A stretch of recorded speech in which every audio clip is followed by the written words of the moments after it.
So guys, uwian na. Tapos na ang sayahan, uwian na at hatawan na. Uwi na. Uwian na at hatawan uli. Iyo sa mga taga Agusan, no? Kaya hatid namin si Coach Inday sa airport. Oo. Ito yung gagamitin ko maghatid. Grabe. Swerte. Ito guys, ang totoong pagkasama mo tamang tao, nasa tamang sasakyan ka talaga guys.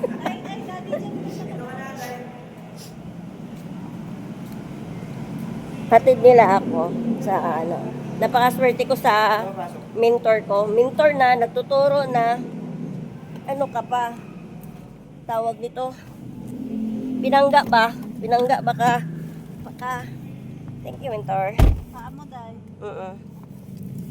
Yan, uwian na tayo guys. Tatrabaho. Tingin nila rito sa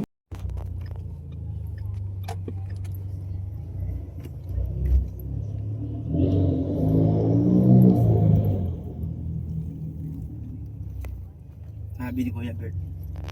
Kasi nasa bahay lang